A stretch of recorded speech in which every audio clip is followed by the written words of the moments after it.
Friends, I am your host Panisha. स्वागत है एक बार फिर से हमारे शो में। और आज हमारे साथ खास बातचीत करने के लिए मौजूद है राज्य मंत्री अतुल गर्ग। स्वागत है सर आपका हमारे शो में। सबसे पहले मैं आपसे जानना चाहूँगी, आप बातचीत में जितने नम्र हैं, काम को लेके आप उतने ही सख्त हैं। अगर सिर्फ काम करते हैं, किसी को सख्त लगता होगा, किसी को मुलायम लगता होगा। हमें तो जितना लगता है काम ही करते हैं, जितना भी ठीक लगता है। ऐसा सुनने में आता है कोई भी करप्ट ऑफिसर्स आपसे बच नहीं पाते, 1 घंटे में आप उनके पास सस्पेंशन लेटर भेज देते हैं। नहीं, ऐसा सस्पेंशन की जो विधा है हमारे यहाँ कानून में, वो इतनी आसान नहीं है, लेकिन इतना ज़रूर है कि उस पर कार्रवाई के आदेश कर देते हैं। थोड़ा सा भी अगर साक्ष्य या कोई घटना भी बता दे। देखिए, पिछले 15 सालों में ईमानदारी और बेईमानी का फ़र्क पिछली सरकारों ने समाप्त कर दिया और लोगों को मजबूर कर दिया कि वो बेईमानी करें। उनको एनकरेज किया गया, एक तरीके से सांस्कृतिक रूप से सबको बहुत डिमोरलाइज कर दिया गया। लोगों की आस्थाएं तोड़ दी गई ईमानदारी के प्रति, और एक वसूली का काम पिछले 15 सालों से प्रदेश में चलता रहा। एक पूरी पीढ़ी बीत गई जो अच्छे से काम करने में जिसको दिक्कत आने लगी। जो लोग अच्छा काम करते थे उन्हें प्रताड़ित किया जाता था।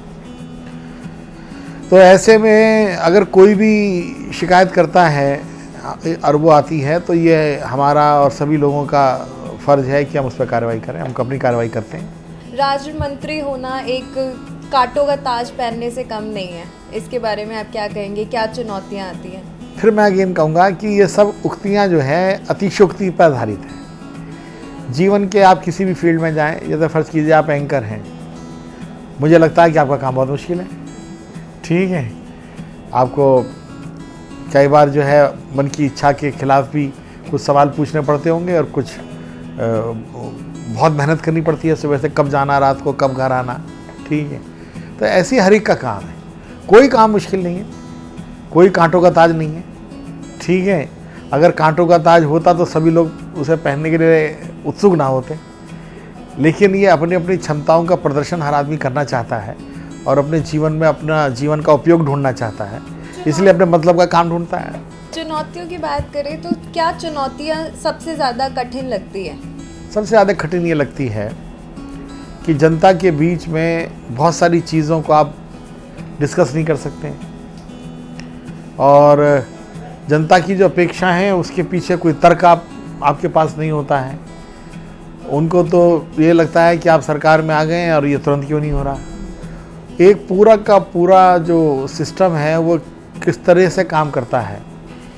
सरकारों के अंदर घोटाले होते हैं, तो उन घोटालों से बचने के लिए एक वो बना दी गई है, प्रक्रियाएं बना दी गई। अब उन प्रक्रियाओं को पूरा होने में समय भी लगता है, क्या अड़चनें भी आती हैं। अब उस बात से किसी व्यक्ति का तो कोई मतलब है नहीं जो पीड़ित है। तो ये सबसे बड़ी चुनौती है कि आप सरकार के अंदर प्रक्रियाओं को पूरा भी करें, और जो पीड़ित पक्ष है या जो लाभार्थी है या जो जिसको उसके अधिकार चाहिए उसको उसके अधिकार भी दिलाएं। तो उस दोनों के बीच में तालमेल बिठाने का काम जो है, उन्हें समझाने का काम, ये बहुत चुनौतीपूर्ण है। 4 साल में अगर हम देखें, जो महिलाओं के साथ दुष्कर्म हो रहे हैं उसकी घटनाएं बढ़ रही हैं, उसमें बढ़ाव आया है परसेंटेज में, तो कैसे उस पर अंकुश लगेगा? ये इस बात से मैं आपकी सहमत नहीं हूँ कि बढ़ाव आया है। ये आप इसे इस तरह से कहें कि पिछले 4 साल के अंदर महिलाओं को हमने इतना उत्साहित किया है, इतना प्रोत्साहित किया है और उतना निश्चिंत किया है कि उनके साथ किसी भी तरह की अगर ज़्यादती हो रही है या अपराध हो रहे हैं तो वो खुल करके सड़क पे आ गई हैं और खुल करके अपनी बात कह रही हैं, शिकायत करने के लिए सक्षम हो गई हैं। पहले उनको सामाजिक तौर से दबा दिया जाता था, उनको ये उम्मीद नहीं थी कि उन्हें न्याय मिलेगा। अब उन्हें ये पता है कि अगर वो अपनी शिकायत करेंगी तो उन्हें न्याय मिलेगा, इसलिए बहुत अधिक संख्या में महिलाएं आगे आ रही हैं। लेकिन ये अपराध रुक नहीं रहे हैं। देखिए, ये अपराध अगर किसी चाचा ने किसी भतीजी के साथ कोई बदतमीजी की है, किसी पड़ोसी ने की है, अपराध को आप रोक सकते हैं, संगठित अपराध को, जिसमें ऑर्गेनाइज क्राइम हो, कि गैंग्स आप ख़त्म कर दें। आप नामी चोरों को आप पकड़ लें, ठीक है, नामी डकैतों को पकड़ लें, लेकिन घर मोहल्ले के अंदर अगर कोई आदमी अपराधी बन के निकल आए तो ये आप कैसे कर लेंगे? और ये एक सामाजिक कुरूपता है समाज की, और समाज का दिवालियापन है, और इसके अंदर मानसिक संतुलन कब किस आदमी का बिगड़ जाए। तो ये पहले से भी बहुत होता आ रहा था, अब लोगों को न्याय मिलना शुरू हो गया है। शिक्षा और मेडिकल की फील्ड में बात करें तो गाजियाबाद में चेंजेस लाना बहुत मुश्किल है, उसमें क्या चुनौतियाँ आती हैं? चेंजेस लाना मुश्किल क्यों है, मैं तो नहीं समझ पा रहा हूँ। चेंजेस आ रहे हैं और बेहतरी की तरफ आ रहे हैं। उत्तर प्रदेश के अंदर, क्या पूरे भारत के अंदर, गाजियाबाद के अंदर 1 लाख से ज़्यादा लोग पढ़ने के लिए आ रहे हैं। और क्या बदलाव किए जाने चाहिए आपके अकॉर्डिंग? देखिए, हमारे यहाँ एक बहुत बड़ी ट्रेडिशनल थिंकिंग रही है शिक्षा के प्रति कि वो बुक नॉलेज की बात करते रहे। और 3 पीढ़ियों से, करीब जब से हिंदुस्तान आज़ाद हुआ है या उससे पहले भी, जो टीचर्स हैं वो पढ़ाना जानते हैं, सिखाना नहीं जानते। ठीक है, उसके कारण से बच्चों को डिग्री मिल जाती है, स्टूडेंट्स को डिग्री मिल जाती है। और जब डिग्री मिलने के बाद में वो फिर एक जो लोग उत्साहित होते हैं, जिनमें क्षमता होती है या जिन लोगों में कमिटमेंट होता है या जो लोग अफोर्ड कर सकते हैं, वो लोग अपना काम सीखते हैं। जबकि होना ये चाहिए कि यदि आपको BA तक आप पढ़ भी लें और काम भी सीख लें। जैसे आपने अपना एंकरिंग का काम सीखा होगा तो डेफिनेटली पढ़ाई ख़त्म करने के बाद सीखा होगा, जबकि ये आप पढ़ते पढ़ते भी सीख सकते थे। ठीक है, आपका समय बचता, पैसे बचते। तो ये इसके अंदर ये चेंज है। कैसे? सरकार ने बहुत सारी योजनाएं लेके आए हैं, बहुत सारी स्किल डेवलपमेंट के बहुत सारे कोर्सेज हमने शुरू करे हैं हमारी सरकार ने। और स्किल डेवलपमेंट का जितना प्रचार हमारी सरकार ने अब किया है और जितना एफर्ट किया है, उससे पहले कभी किसी सरकार ने या किसी ने इस तरफ ध्यान नहीं दिया था। मेडिकल फील्ड की अगर बात करें तो मेडिकल फील्ड के अंदर आप देख लीजिए कि मेडिकल कॉलेजेस के जो नियम हैं उन्हें रिलैक्स किया जा रहा है। और ये एक सरकार की फीलिंग है कि कोई ज़िला ऐसा ना बचे अगले 5 सालों के अंदर कि जहाँ पर कोई मेडिकल कॉलेज ना हो, क्योंकि वो पढ़ाई का भी काम करेंगे और वो लोग इलाज का भी काम करेंगे। हॉस्पिटल्स में बेड नहीं होते, मरीजों को लाइनों में लगना पड़ता है, उसके बारे में आप क्या राजनीति, क्या योजनाएं बनाएंगे? देखिए, हिंदुस्तान की आबादी 125 करोड़ हो गई, आबादी बढ़ भी रही है।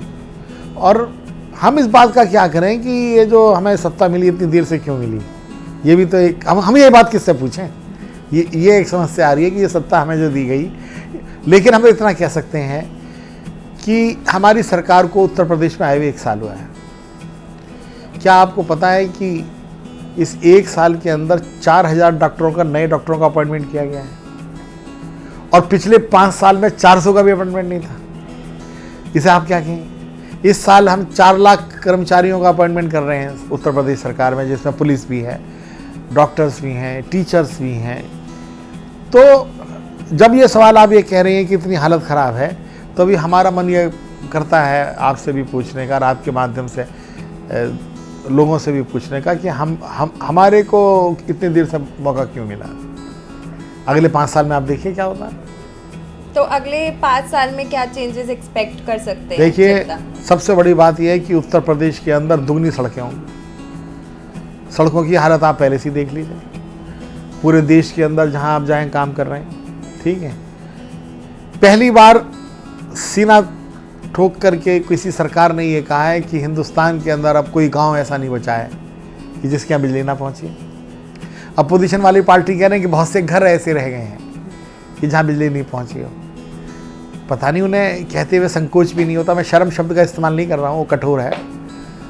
मतलब मैं ये नहीं कह रहा हूँ कि उन्हें शर्म नहीं आती, मैं ये कह रहा हूँ उन्हें संकोच नहीं होता है। ठीक है, कि वो ये नहीं बता रहे हैं कि भाई इससे पहले तो तुम ही थे, तुम बताओ कि ये तुमने काम हमारे लिए क्यों छोड़ा।